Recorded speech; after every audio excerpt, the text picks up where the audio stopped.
देखो बहू, अपनी सास को रोटी चोरी करते देखा, फिर चिमटे से जलाया और मारा। छोटे से पोते ने जो किया जानकर आपके आंसू निकल रो पड़ेंगे। प्लीज़ बेटा ऐसा मत करो। नहीं बेटा, मुझे मत मारो। मैं अब से बिना तुमसे पूछे बगैर खाना नहीं खाऊंगी। मुझे माफ़ कर दो, गायत्री देवी ने भीख मांगते हुए कहा।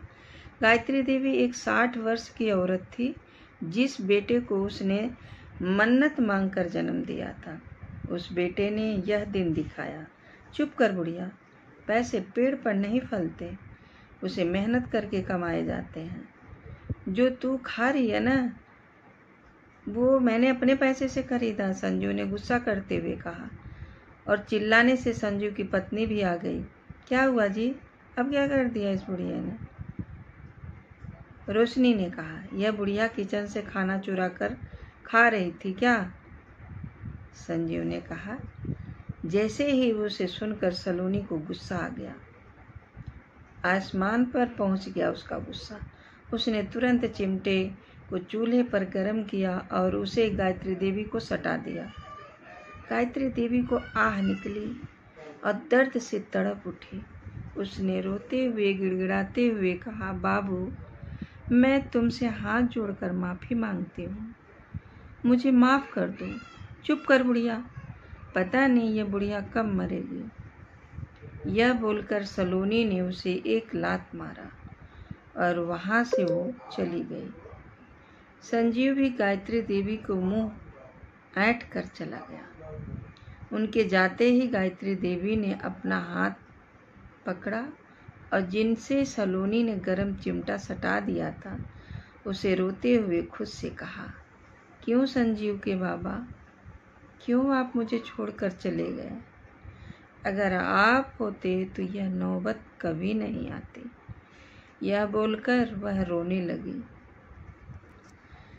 तभी किसी ने उसे पीछे कंधे पर हाथ रखा। गायत्री देवी ने पलटकर जब देखा तो उसकी आंखों में खुशी की चमक उठी। वह अपना सारा गम भूल गई। दादी, आप प्लीज़ मत रोइए, गायत्री जी की आंखों से आंसू पोंछते हुए कहा। अभी जो कुछ देर पहले हुआ उसने सब देख लिया। गायत्री ने उसे गले लगा लिया। रवि ने नम आंखों से कहा, दादी, मम्मी पापा बहुत बुरे हैं ना, वह आपको बिल्कुल भी प्यार नहीं करते। नहीं बेटा, अपने माता पिता को ऐसे नहीं बोलना चाहिए। दादी, मुझे यहाँ नहीं रहना, यह बोल वह रोने लगा। इतने में सलोनी आ गई। ये बुढ़िया, तूने मेरे बेटों को रुलाया, तू ऐसे नहीं सुधरेगी। यह बोलकर वह उसके तरफ बढ़ने लगी। तभी बीच में रवि आ गया। उसने रोते हुए कहा, आप दादी को क्यों परेशान कर रही हो? आप बहुत बुरी हो, आप अच्छी नहीं हो। सलोनी ने जब उसके मुंह से यह शब्द सुना तो उसका चेहरा गुस्से से लाल हो गया। तेरी इतनी हिम्मत, तू अपनी माँ से ऐसी बात करेगा? आप भी तो दादी से ऐसी बात करती हैं। रवि ने जैसे ही बोला, सलोनी ने उसके गाल पर एक चाटा मार दिया और कहा, तू अपनी माँ से बदतमीजी करेगा, जिसने तुझे अपनी कोख से जन्म दिया। चल मेरे साथ। पता नहीं इस बुढ़िया ने मेरे बेटे के कान में क्या क्या मेरे खिलाफ भड़का दिया है। रवि को खींचकर ले जाने लगी। यह रवि, गायत्री जी को दोनों रोने लगे और रवि भी रोने लगा। ऐसे ही कुछ दिन बीत गए। रोज सलोनी और संजीव गायत्री देवी को खरी खोटी सुनाते और बेचारी गायत्री देवी रोने के अलावा कुछ नहीं कर पाती थी। एक दिन संजीव के ऑफिस से उसके बॉस आने वाले थे। संजीव ने गुस्सा करते हुए कहा, गायत्री देवी, मेरे बॉस आने वाले हैं, तो तुम अपने कमरे से बाहर मत निकलना, वरना मेरी बेइज्जती हो जाएगी। संजीव की बात सुनकर गायत्री जी की आंखों में आंखें भर आई। उसने अपने रूठे गले से खुद से कहा, मैं जिस बेटे को अपनी कोख से जन्म दिया, उसे मुझे अपने बॉस से मिलने में बेइज्जती हो रही है। फिर वह भी वहाँ से अपने कमरे में चली गई। 1 घंटे बाद, आइए ना सर, बैठिए, संजीव ने अपने बॉस से बैठाते हुए कहा। अरे सलोनी, सर के लिए चाय पानी तो लाओ। यह बोलकर संजीव अपने बॉस के सामने बैठ गया। अरे संजीव, रहने दो, ठीक है, बॉस ने कहा। अरे सर, कैसे रहने दें, आप पहली बार हमारे घर आए हैं, कुछ चाय पानी तो पीजिए, संजीव ने कहा। बॉस मुस्कुरा दीजिए। तभी सलोनी अपने हाथ में चाय नाश्ता लेकर आई। नाश्ते में समोसे, कचौड़ियाँ, जलेबी और भी बहुत कुछ लेकर आई। रवि अपने कमरे से छिप कर यह सब देख रहा था। उसने खुद से कहा, मम्मी पापा तो दादी को खाने के लिए भी नहीं पूछते और अंकल को इतनी अच्छी अच्छी चीज़ें खिला रहे हैं। उधर सलोनी और संजीव बॉस को खूब खातिरदार कर रहे थे। करते भी क्यों नहीं, आखिर संजीव को उसके गुड बुक्स में तो आना ही था ताकि उसे जल्दी प्रमोशन मिल जाए। अरे संजीव, तुम्हारी माँ कहाँ है, कहीं दिख नहीं रही। बॉस ने चारों तरफ देखते हुए कहा। ओह, वो मंदिर में पूजा करने गई है। मेरी माँ को पूजा पाठ बहुत ही विश्वास है, संजीव ने कहा। तो सलोनी ने भी उसकी बातों में हाँ से हाँ मिला लिया। ओह अच्छा, बॉस ने कहा। फिर वापस बातें करने लगे। उधर गायत्री देवी बिस्तर पे लेटी हुई थी। तभी अचानक से उसे खांसी शुरू हो गई। उसने अगल बगल में देखा तो बिस्तर के पास वाले टेबल पर पानी रखा हुआ था। वह धीरे धीरे उठकर बैठने लगी। उसने जग धीरे से उठाया और गिलास में पानी डालने लगी। तभी उसे संजीव की कही बात याद आ गई, मेरी बेइज्जती हो जाएगी। उसके कानों में वह आवाज़ गूंजने लगी। अचानक उसका हाथ लड़खड़ा गया और जग जमीन पर गिर गया। वह डर के मारे कांपने लगी। बाहर खड़े जब लोग ने सुना तो वह भी चौंक गए। यह कैसी आवाज़, बॉस ने खड़े होते हुए पूछा। कुछ नहीं सर, संजीव ने हकलाते हुए कहा। बॉस ने उनकी बात अनसुनी कर दी। वह उस तरफ बढ़ने लगे जहाँ से आवाज़ आ रही थी।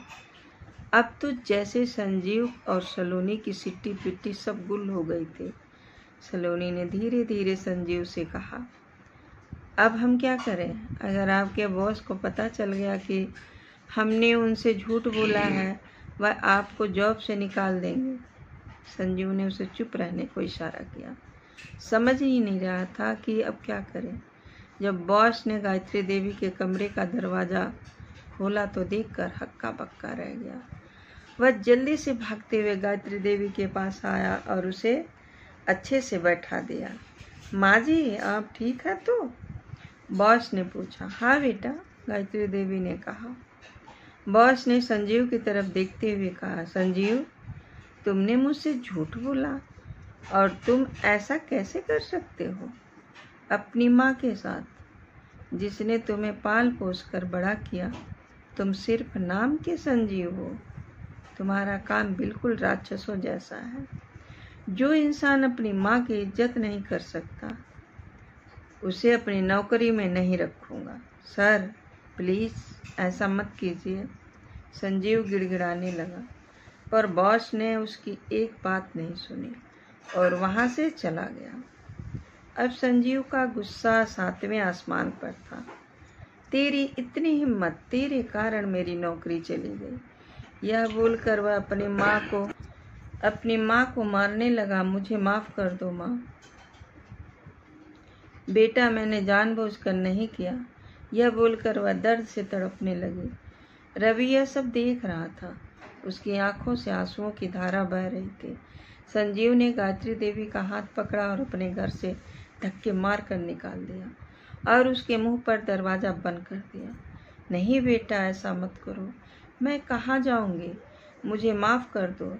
यह बोलकर गायत्री देवी दरवाज़ा पीटने लगी।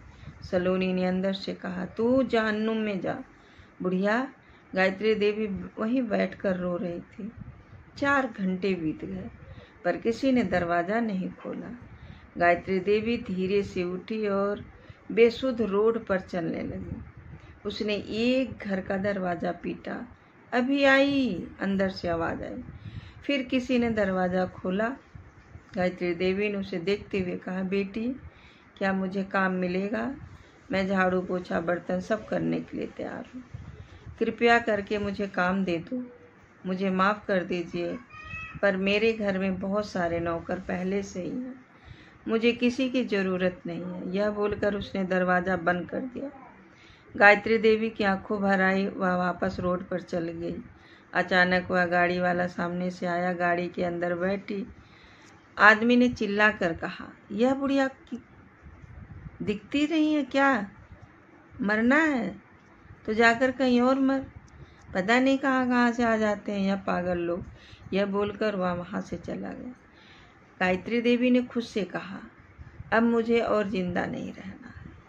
यह बोलकर वह चलते चलते एक खाई के पास आ गई। तभी किसी ने उसका हाथ पीछे से पकड़ लिया। उसने पीछे पलट कर देखा तो एक आदमी खड़ा था। माँ जी, यह आप क्या करने जा रही हो? उस आदमी ने कहा, जब मेरा बेटा बहू ने साथ छोड़ दिया तो मैं जीकर क्या करूँगी? यह बोलकर गायत्री देवी ने रोने लगी। देखिए माँ जी, आप रोइए मत, आप मेरे साथ चलिए, मेरे घर चलिए। फिर उसने भी आंखें नम हो गई, उसकी भी मेरी माँ ने मेरा साथ बचपन में ही छोड़ दिया। आप भी मेरी जैसी माँ हो, प्लीज़ मेरे साथ चलिए।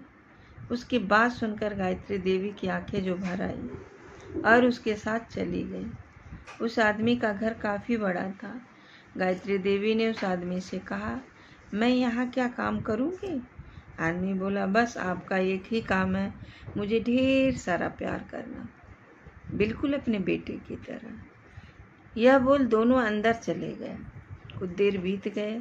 गायत्री देवी राघव को बिल्कुल अपने बेटे जैसा प्यार करती है और राघव गायत्री देवी को बिल्कुल एक माँ का प्यार देता है जिसकी वह हकदार थे।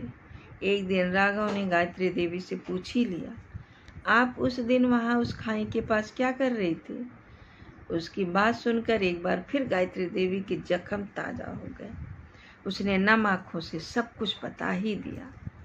उसकी बात सुनकर राघव की आंखें नम हो गई। उसने गायत्री देवी को कस कर गले लगा लिया। माँ, आप फिक्र मत कीजिए, मैं भी आपका बेटा ही हूँ। राघव ने कहा, तुम मेरे बेटे जैसे तो नहीं हो, मेरे बेटे ही हो। यह बोल के गायत्री देवी ने उसे प्यार से गले लगा लिया। 20 साल बाद गायत्री देवी का अब देहांत हो चुका था। राघव को हमेशा उसकी कमी खटकती थी, पर राघव की पत्नी एक बड़ी खूबसूरत सी बेटी भी थी, हमेशा राघव को संभाल लिया करती थी। राघव और नीति की दूसरी तरफ एक लड़का अपने माँ बाप को बहुत ही मार रहा था। मुझे माफ़ कर दो, मैं अब से तुम्हारे किसी भी चीज़ को हाथ नहीं लगाऊंगी। ए बुढ़िया, चुप कर, तेरी हिम्मत कैसे हुई मेरी इतनी ज़रूरत फाइल को हाथ लगाने की? अब से ये ऐसी गलती नहीं, ना तो हाथ काट कर फेंक दूंगा। यह बोल रवि चला गया। संजीव और सलोनी फूट फूट कर रोने लगे। सलोनी, मैं भी अपनी माँ के साथ ऐसा ही बर्ताव किया करता था ना, भगवान मुझे उसी की सज़ा दे रहा है। संजीव ने रोते हुए कहा। सलोनी भी रोने लगी। वहाँ कोई भी नहीं था उनका रोना सुनने के लिए। तभी एक लड़की आई और सलोनी के ऊपर झाड़ू फेंकते हुए बोली, जल्दी से पूरा घर साफ कर दे, और चली गई।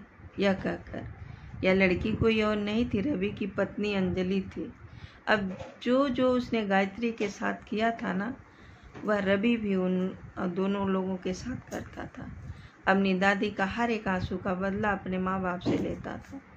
दोस्तों, हमें हमेशा अपने माँ बाप और अपने बड़ों की इज्जत करनी चाहिए, क्योंकि जो हम लोग अपने माँ बाप के साथ करते हैं ना, कल को आपके बच्चे भी आपके साथ ही करेंगे, क्योंकि जैसी करनी वैसी ही भरनी। उम्मीद करती हूँ कहानी पसंद आई होगी। अगर पसंद आई है तो लाइक और वीडियो को शेयर करें। चैनल को पहली बार है तो चैनल को सब्सक्राइब करें।